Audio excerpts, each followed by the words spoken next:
hard work.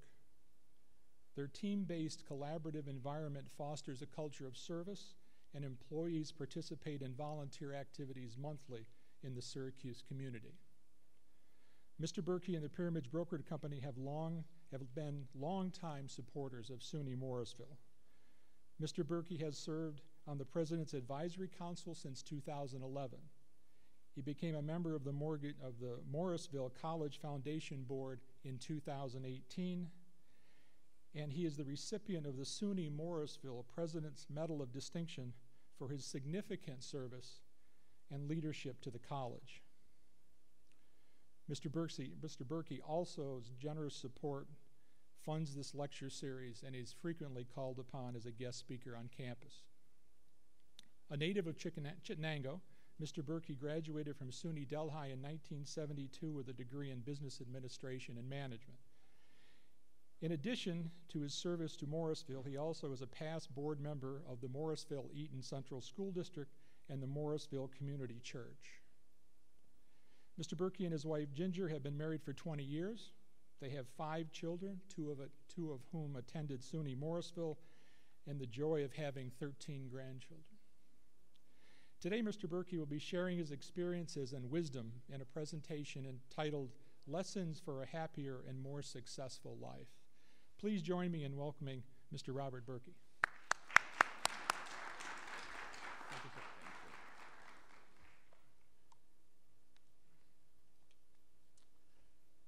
Good afternoon, everybody, and I promise I'm only going to talk about the real estate business for a couple of minutes. Thank you all for coming, and I hope you'll find the next few minutes valuable. My comments are based on what I thought may have been valuable to me when I was at your stage in life.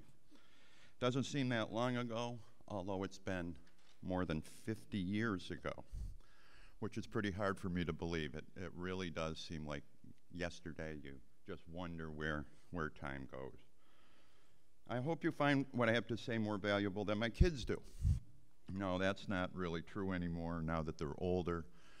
They actually ask my advice sometimes and actually listen, quite different than when they were teenagers.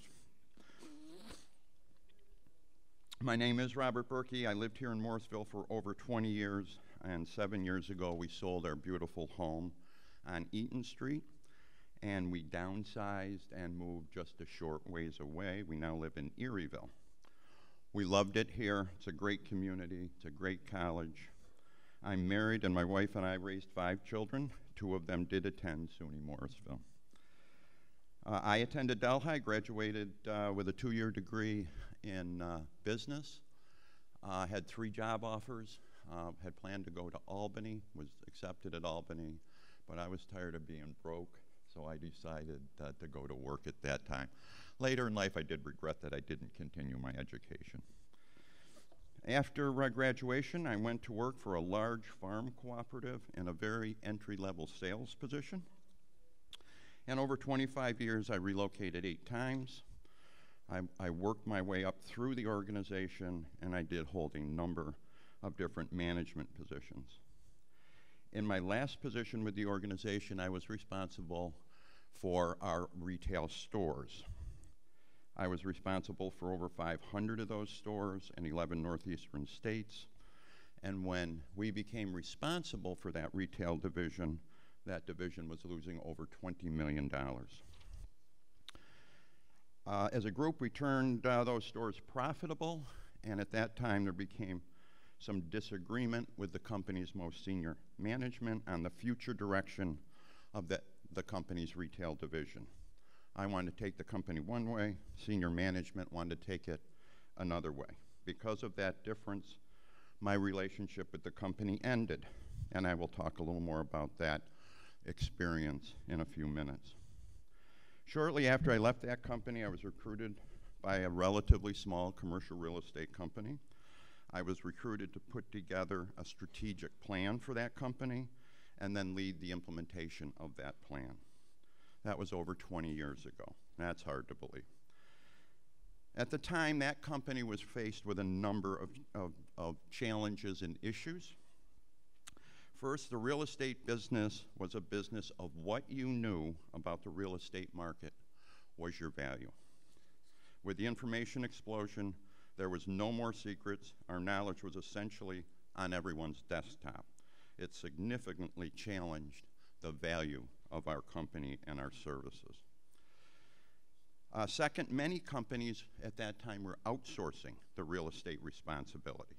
They were outsourcing it to companies that covered large geographic areas. And the third issue the company faced was the whole issue of information and technology. So a very small group of us at that time, actually 4 of us, put together the company's first strategic plan. At that time, the company was 25 years old.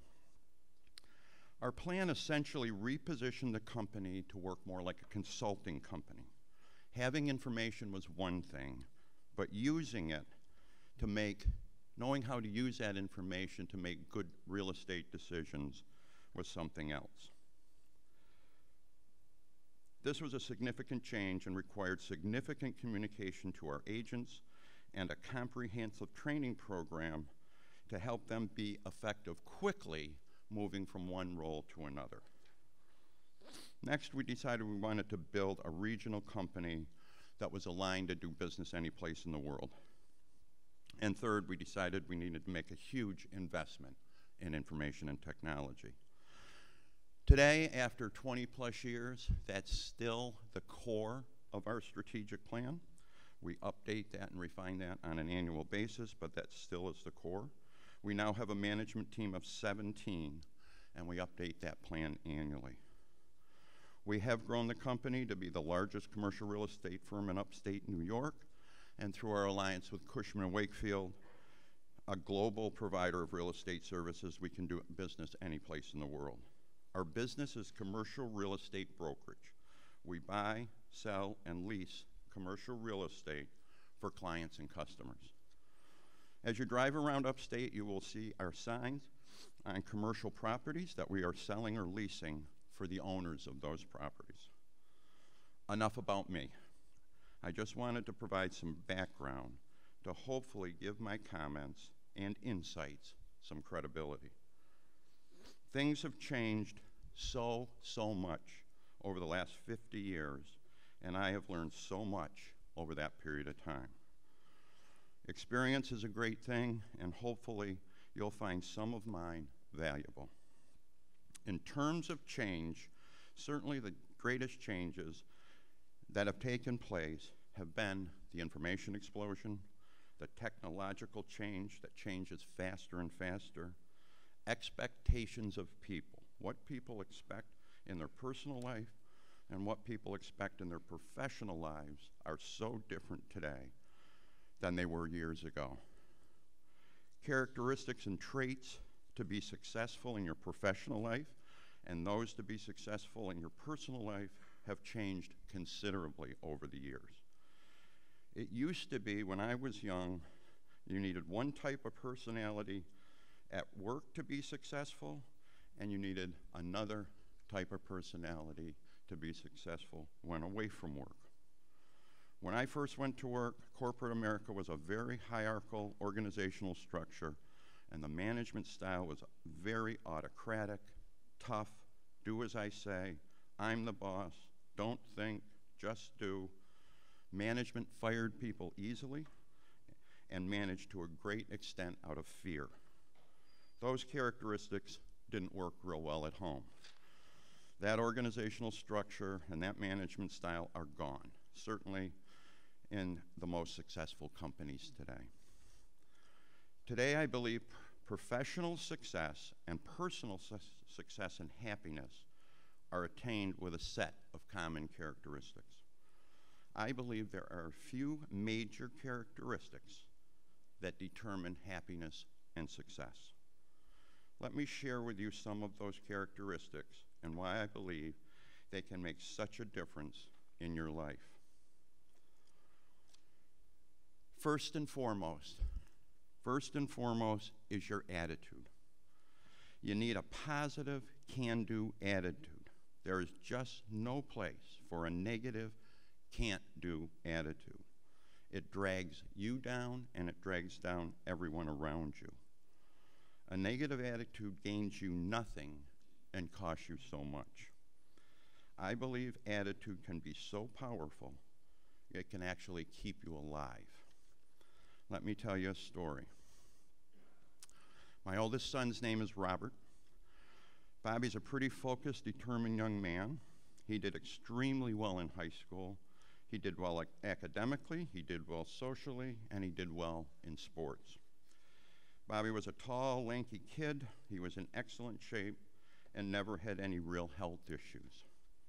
After high school, Bobby attended Clarkson University in northern New York. He went to study engineering. During his freshman year, Bobby was struck with a heart disease called cardiomyopathy, a disease of the heart muscle in which there is no cure.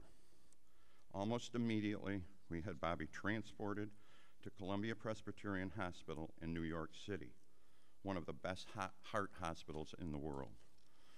His only chance at survival was a heart transplant. We were devastated. How could this happen to this healthy 19-year-old kid?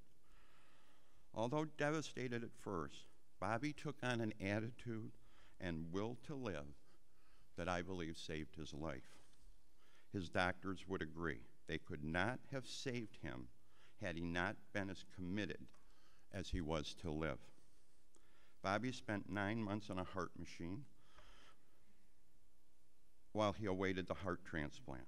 He never lost his attitude, and he never lost his will to live. He received that heart, left the hospital 9 days later, finished his 4-year degree in engineering on time. He graduated with his class, and then went on to get his MBA. Today, Bobby's 44 years old. He's married, has a 9-year-old son. He has 7-year-old twins, and travels the world as a business consultant for Accenture Consulting. If attitude and will can be so powerful that it can keep you alive, think what it can do for you as it relates to every aspect of your life. If you're not positive, get positive. If you have people in your life that are not positive, replace them with positive people. It makes all the difference in the world as it relates to your success and your happiness. Passion. Be passionate about what you would like to accomplish in life. Passion is a real commitment and a real desire to accomplish what you want to accomplish. It's a fire in your belly. You gotta really want it to get it. Establish personal and professional goals and objectives in your life that you can get passionate about. Those are the ones that you will attain. Be a people person. Be someone people want to be with. Be up. Be fun. Be sincere. Be helpful. Be involved. Be caring. Be interesting. Be heartfelt. Be a great friend to others that are in your life. One of my favorite people is a woman that was a clinical therapist at a mental institution in Syracuse. She is extremely bright. She loves music. She can talk about virtually anything. She believes in the power of crystal. She believes in fortune tellers. She is open to what others think and believe, and she has a heart of gold. She loves life, and she loves people. You are drawn to her because of who and what she is. Strive to be someone others want to be with. Read, experience, learn, get involved, get outside of yourself, and try new things. Be a leader.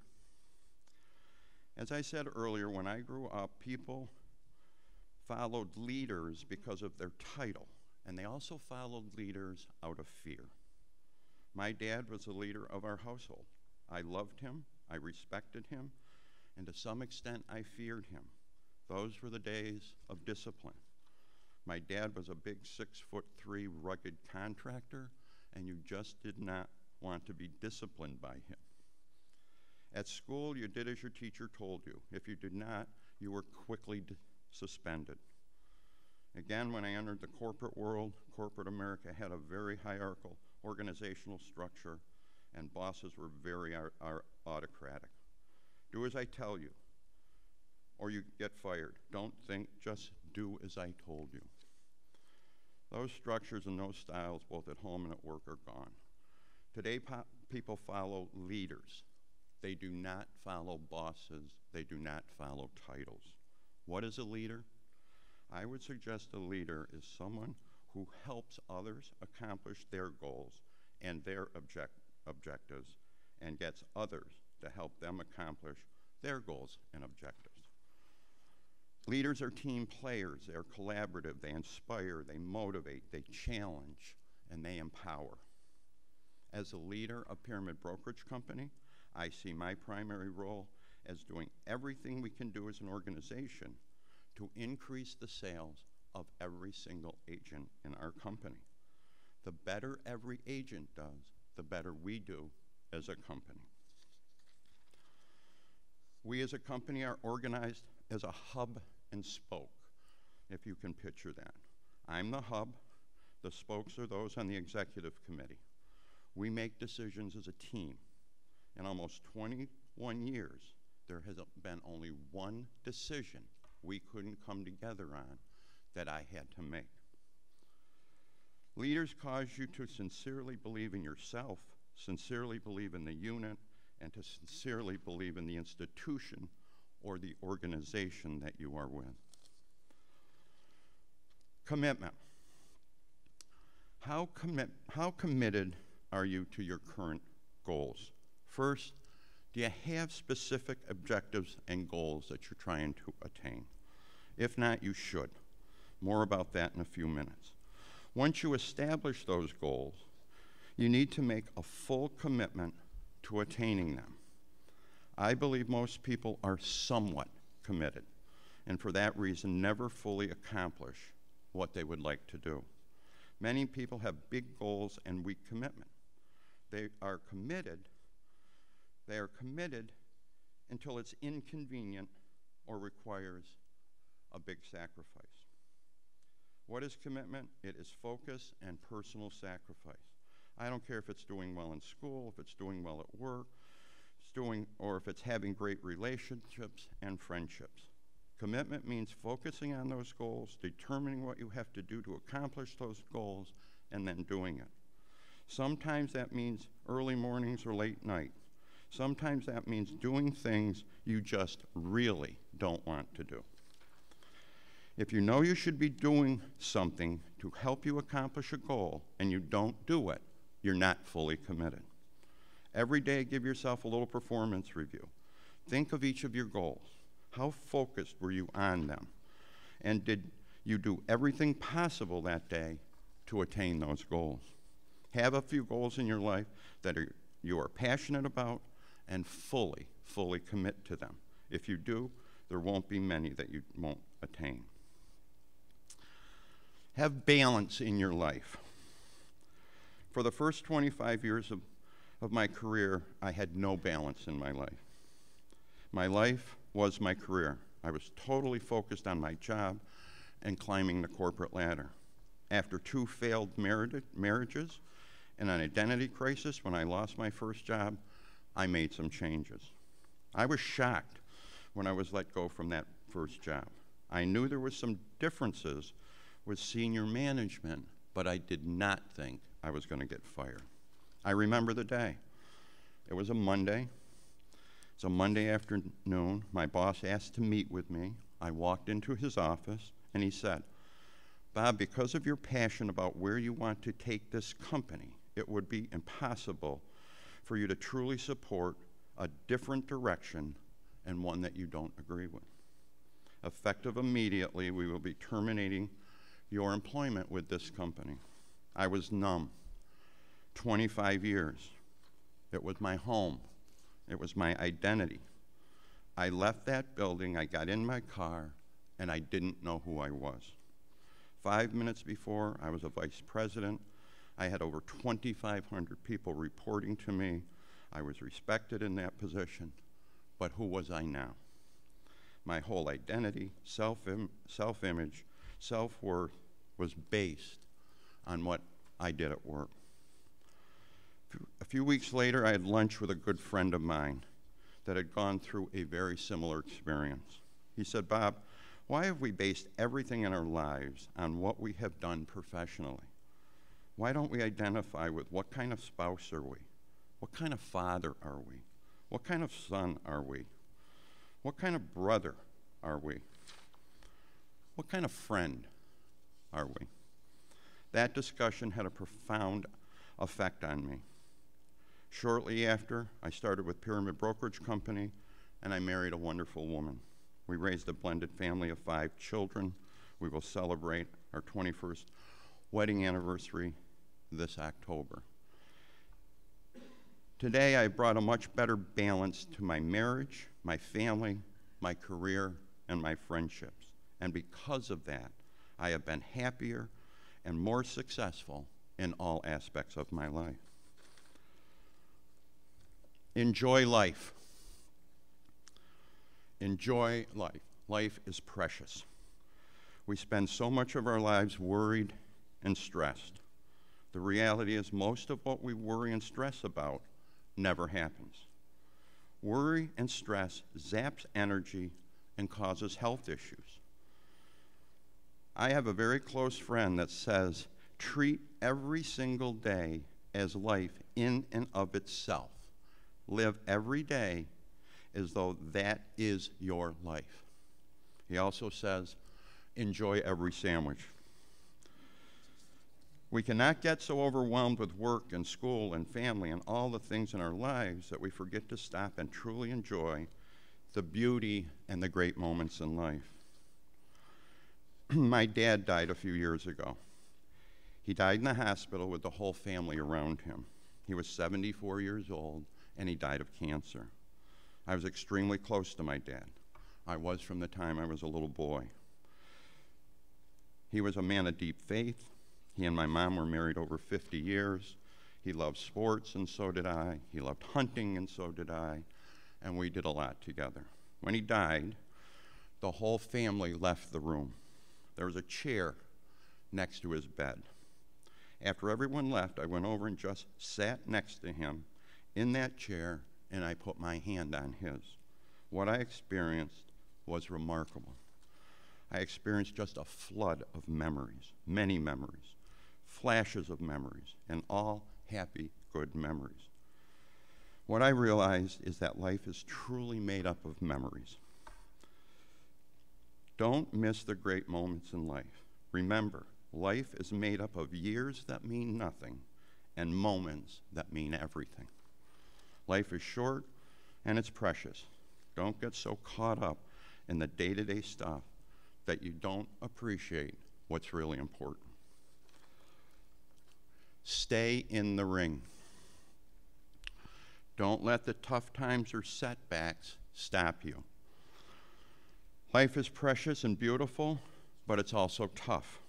There were many fears, setbacks, and disappointments in your life. You can imagine how scared I was when I thought I might have lost my first son because of that horrible heart disease. Life is getting up, dusting yourself off, and getting back in the ring. It's not about woe is me, why me, and all of that stuff. Life is not fair. No one promised it would be. I sure didn't think it was fair the day I got fired. One of my favorite quotes was written by President Teddy Roosevelt. It's about life. It's about courage. It's about staying in the ring. Let me read it to you. It's not the critic who counts, not the man who points out how the strong man stumbles or where the doer of deeds could have done them better. The credit belongs to the man who is actually in the arena, whose face is marred by dust and sweat and blood, who strives valiantly, who errs, who comes up short again and again, because there is no effort without error and shortcoming, but who does actually strive to do the deeds, who knows great enthusiasms, the great devotions, who spends himself in a worthy cause, who at the best knows in the end the triumph of high achievement, and who at the worst, if he fails, at least fails while daring greatly, so that his place shall never be with those cold and timid souls who neither knew victory or defeat. Another favorite saying I like is by Robert Schuller. Tough times don't last, but tough people do. My daughter has a great quote. Life is not about waiting for the storm to pass. It's about learning how to dance in the rain. Some of the most successful people I know went through many, many difficult times. They are people, though, that are tough, positive, passionate, can-do people that get back on the horse and they get back in the ring. Be prepared for those tough times and predetermine how you're going to handle them. Will you be strong and positive, or will you be weak and negative? For yourself and everyone around you, be strong and positive. When Bobby got sick, I was so scared, but I had to be strong and positive. I had to for myself, I had to for my son, and I had to for my whole family. Nothing good would have come out of me falling apart and being weak. Be a champion of change. Today, change is happening at warp speed. It's having a profound impact on all aspects of our lives. I believe we need to be champions of change. We need to accept it, we need to embrace it, and we need to anticipate it. I'm going to show you a short video. It can be a little scary, but it's the reality of just how fast things are changing. And this video is 3 years old, or has not been updated in 3 years.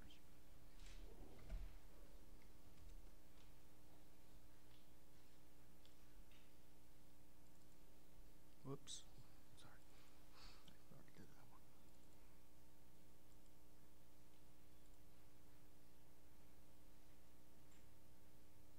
one. There has never been a bigger force for change than technology. It changes absolutely everything about the way we live, the way we get around, the way we eat, even the way we talk to each other.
Pretty scary, but very real.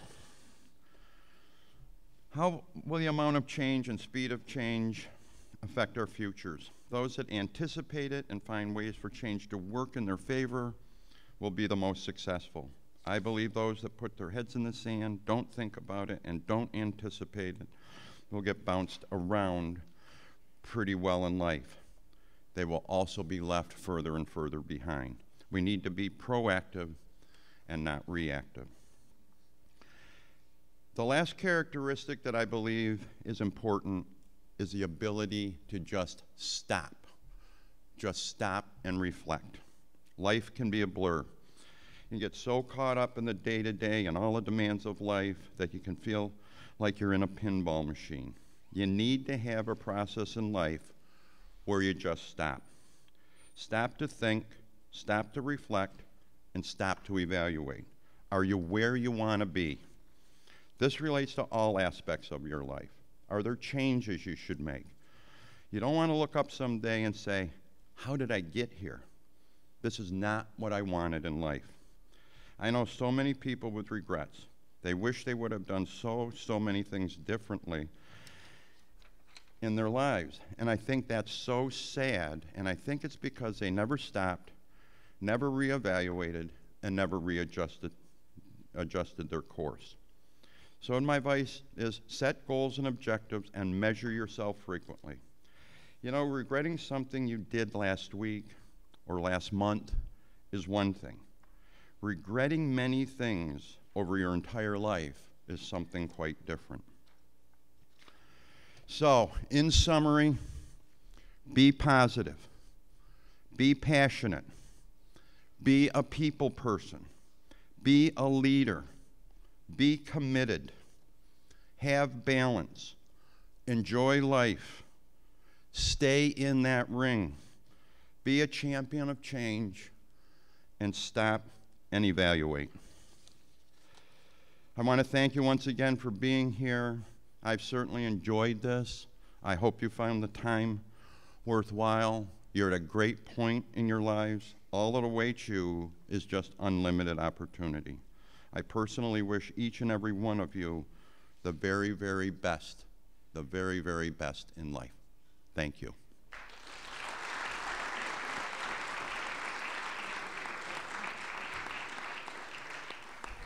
Thank you, Mr. Berkey. I know I'm inspired. I hope the rest of you are as well. We do have a few minutes, and he's willing to answer a few questions if you have any questions. Anybody have a question?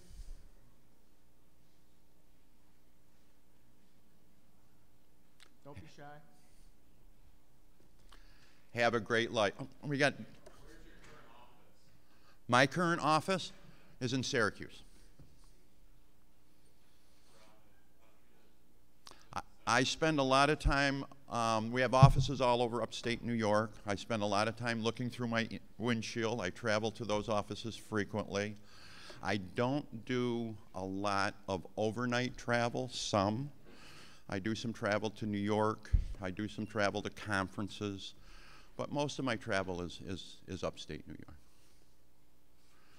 Everybody have it. We got another one? Everybody have a great life. Thank you for being here. Terrific as I remember. I don't remember how many years ago it's been. Thank you, sir. Words of wisdom to live by. No question about that. No question about that. Hey! Recognize this guy. Hey. No, his first company was Pyramid Brokerage. I got a little more insight about it just listening to you right now. I was hoping, stuff we talked about last time. I'm starting to work on my Yeah, you can sign it right there. once I get those things intact. Which I classes? want to have them emailed to me.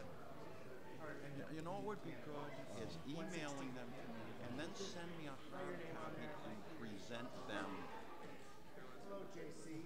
Think about how you present them, how they look.